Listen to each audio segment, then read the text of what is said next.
Hello, আসসালামু আলাইকুম। আশা করি আপনারা সকলে ভালো আছেন। আলহামদুলিল্লাহ আমিও ভালো আছি। তো আজকে একটা আমি বাস্তব জীবনের কাহিনী আপনাদেরকে গল্প শোনাবো। সেই গল্পটা হচ্ছে আমার না, গল্পটা আপনার। আপনার সকলেরই। আর এই গল্পের সাথে অনেক কিছু মিল আছে বাস্তবায়নের। এখন আমি মনে করেন যে গল্পটা শুধু আমার দিক দিয়ে আমি বলব না, সবার দিক দিয়েই বলব। গল্পটা আমি যখন ফার্স্ট ট্রিপে ঢাকায় নতুন প্রবেশ করি, তখন ঢাকাতে আসি আমি একটা চাকরির জন্য অনেক খোঁজাখুঁজি করতাম। এমনকি আমার নিজস্ব লোকদের কাছে আসছিলাম আমি টাকা-পয়সা নিয়া এবং ১ মাসের খাওয়ার টাকা নিয়ে আসছিলাম। সেখানে কিন্তু আমাকে তারা ১ মাস রাখছে। রাখার পর যখন আমি আমার টাকা ফুরায় গেছে তখন বলছে যে, "চাকরি হবে না, তুমি বাড়িতে যাও।" এমনকি আমি ছুয়াটার কাজ শেখার জন্যে আসছিলাম।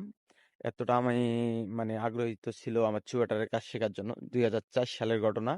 তো গল্পটা আসলে ঐরকম ভাবে আমি বলতে চাচ্ছি না যে, কারো দোষ দিয়ে কিন্তু কিছু বলতে চাচ্ছি না।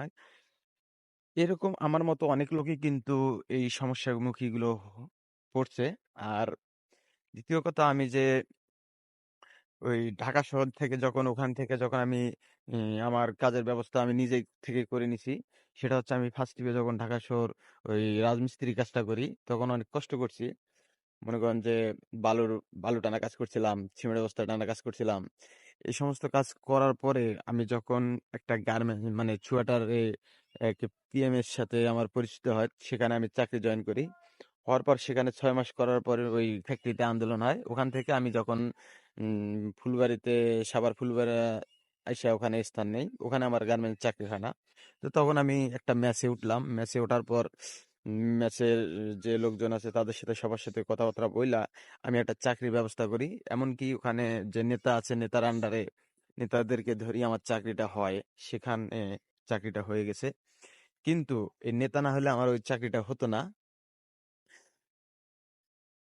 বাট এই চাকরি হওয়ার পর যখন আমি নিজে কাজ শিখলাম, সবকিছু বুঝতে পারলাম, তখন কিন্তু আমার আর চাকরির অভাব নাই। এরকম আমার মতো কিন্তু অনেকে এভাবে ঘুরতেছেন, বেকার ঘোরাঘুরি করতেছেন, কাজ পাচ্ছেন না। এরকম হাজারো ভাই আছে।